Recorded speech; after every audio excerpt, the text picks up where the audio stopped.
The First Battle of St. Albans. For years England's court had been split by secret feuds.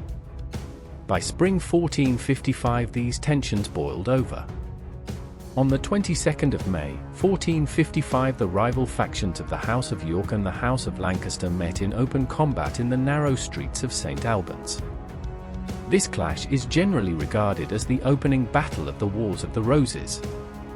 Richard Plantagenet, Duke of York, Henry VI's cousin, felt he had a stronger hereditary claim to the throne than the ineffectual king. York's chief enemies in court were the Lancastrian king's favourites, the Duke of Somerset and Queen Margaret of Anjou. York believed Margaret and Somerset were plotting his undoing. The Queen, whose husband Henry was often incapacitated by mental illness, had become a powerful voice for the Lancastrian party, and she bitterly opposed York's influence. In late 1454, when King Henry briefly recovered and removed York from power, Somerset returned to authority and York was expelled. This sharp reversal only deepened York's rage and convinced him his enemies would not relent. A kingdom on a knife edge. England in the 1450s was reeling from humiliation in France and from riotous disorder at home. The collapse of the Hundred Years' War, sealed by the fall of Bordeaux in 1453, cost the crown nearly every continental possession and much of its prestige. The news appears to have precipitated King Henry VI's catastrophic mental breakdown. For more than a year the 31-year-old monarch could neither speak nor recognize his newborn son. Councillors recorded that he had his wit and reason withdrawn and had to be led from room to room like a child. Into that vacuum stepped Richard, Duke of York, England's wealthiest peer and, through the Mortimer line, arguably closer in blood to Edward III than Henry himself. Parliament named York Lord Protector in March 1454, but the king's sudden recovery that Christmas returned power to the king's favourites, above all Edmund Beaufort, 2nd Duke of Somerset, and excluded York from council. York's allies, the powerful Neville Earls of Salisbury and Warwick, watched in alarm as Queen Margaret of Anjou, fiercely protective of her infant heir, manoeuvred to keep York from power. Chroniclers noted that the Queen sought to undermine his position as far as possible. By May 1455 York was under pressure to act. Mustering his supporters in the north, many of whom were his Neville in-laws, he marched south with an armed force. As one account notes, in May 1455 the Duke of York marched south with an armed force to confront the King and the Duke of Somerset. News of York's advance alarmed King Henry and Somerset in London, who hastily moved north. At St. Albans, just north of London, the Lancastrian army, about 2,000 men under Henry's brother-in-law the Duke of Buckingham, arrived first and fortified the town. York's larger force, roughly 3,000 to 6,000 men by some estimates, camped nearby. Heralds carried angry words back and forth, but peace was impossible. After several hours of failed negotiation, York gave orders to attack the barricaded Lancastrians. The march south. Fearing impeachment or worse, York gathered a force at Ludlow in early May 1455. Contemporary bills of muster list roughly 3,000 to 7,000 men, archers from the Welsh marches, men-at-arms from the Neville's northern estates, and household troops from York's own duchy. York assured towns along his route that he marched only to remove the king from evil counsel, meaning Somerset. Meanwhile Henry VI, escorted by 2,000 loyalists under Humphrey Stafford, Duke of Buckingham, set out from Westminster to intercept him. The royal column, bearing the king's oriflamme of St. George, reached the market town of St. Albans, 22 miles north of London, late on the 21st of May. With no city walls to rely on, Buckingham threw men into makeshift defences, barricades at Sopwell Lane, Shropshire Lane, and along the earthen Tunman Ditch south of town.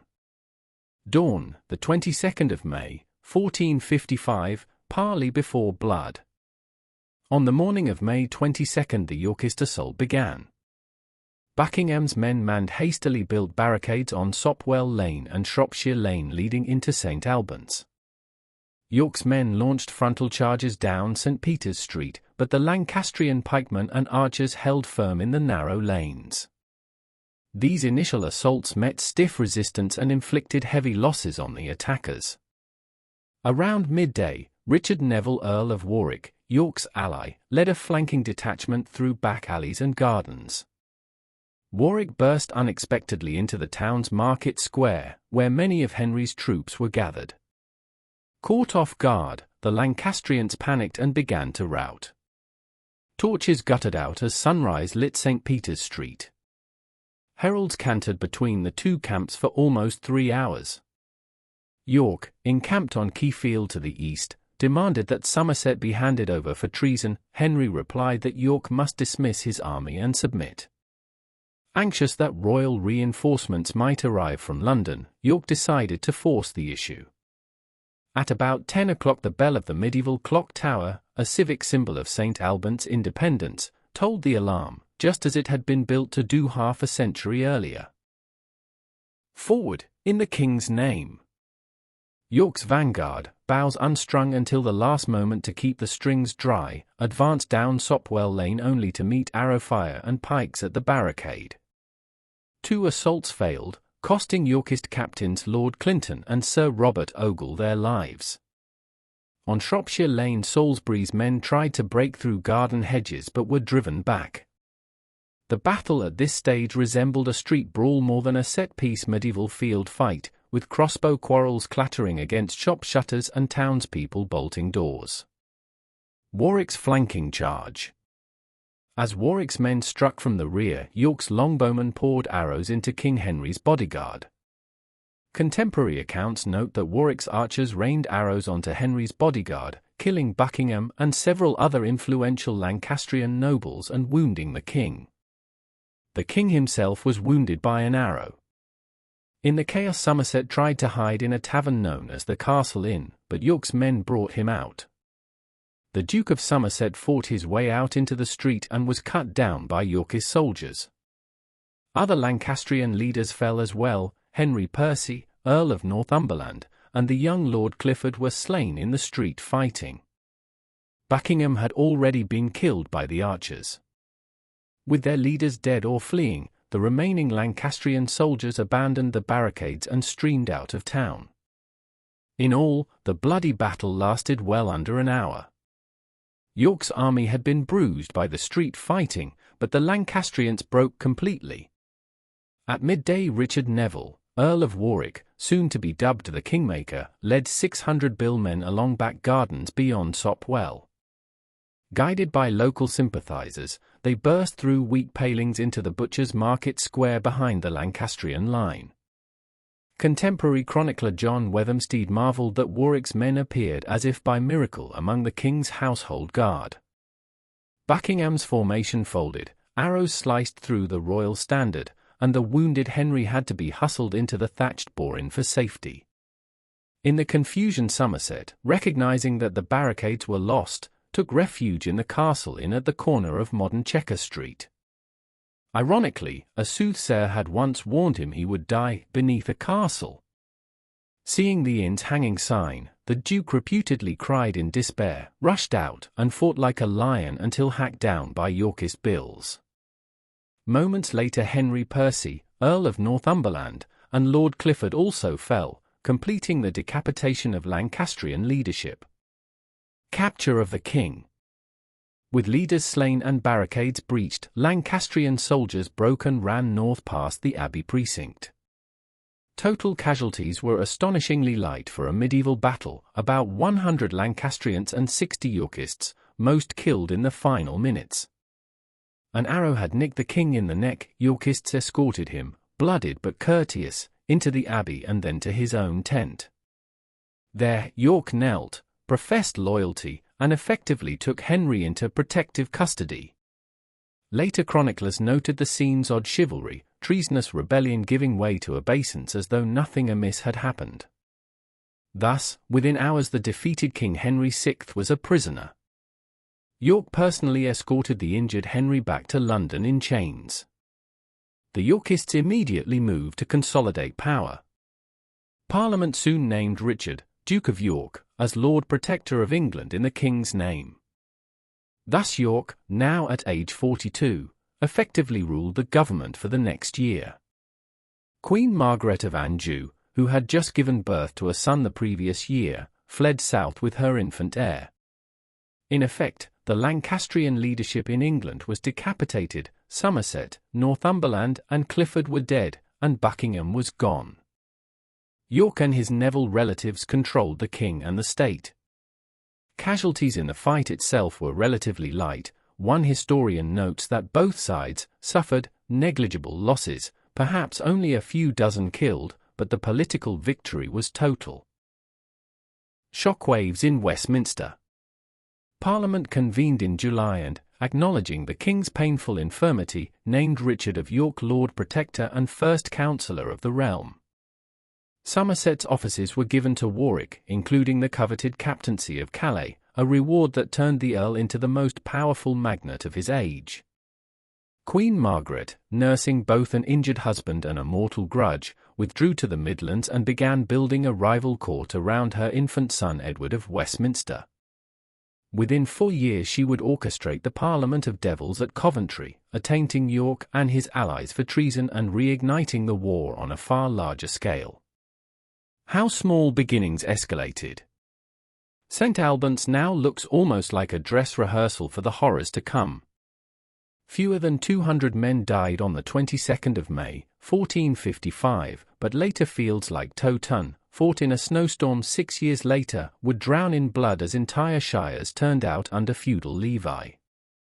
What St. Albans introduced was political violence at the heart of royal government, the king taken prisoner by his own cousin, ministers slain in a marketplace, and an urban community involuntarily hosting a civil war. The town's experience.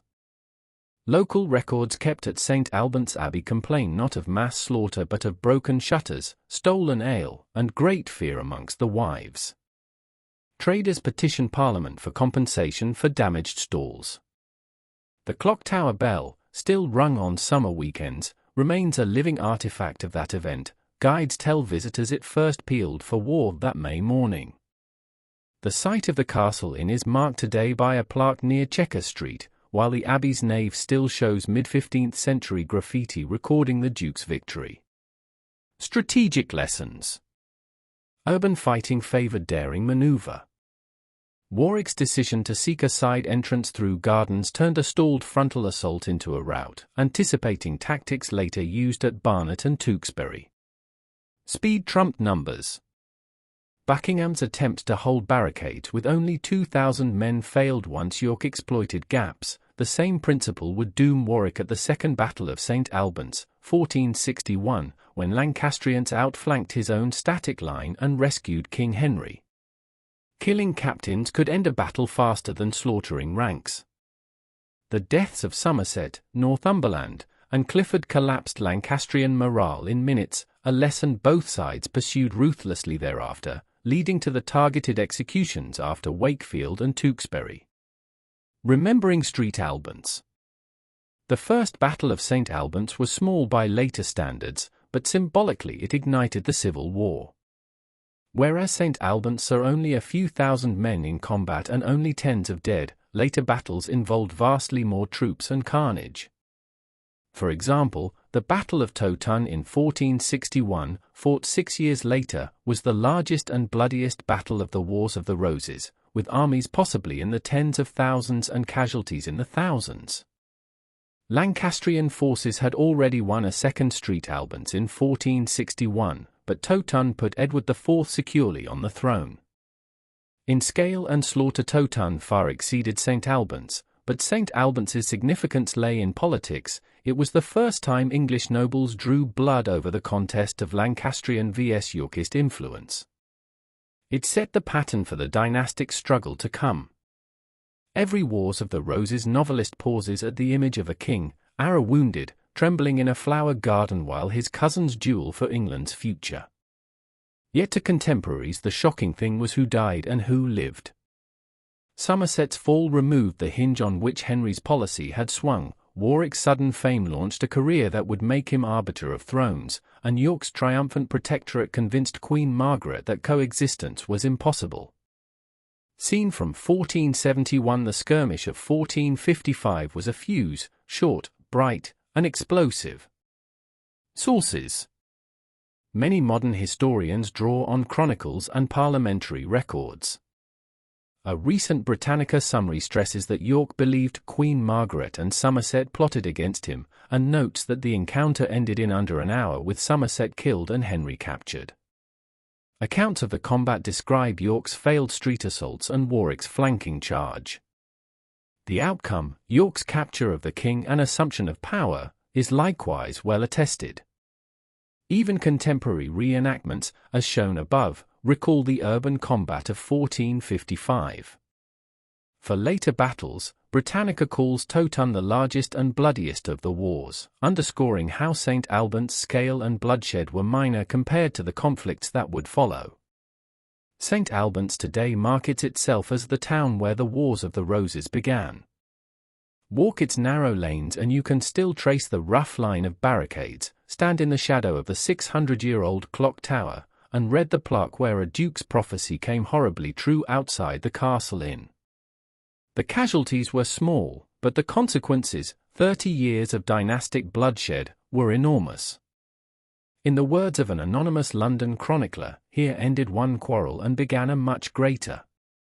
That larger quarrel would remake a kingdom, and it all began on a bright May morning under the abbey walls of St. Albans. Thanks for listening. Like, comment, and please subscribe, as that will help us get more videos out to those interested in the Middle Ages. See you next time on Medieval Chronicles 1066. Stay curious.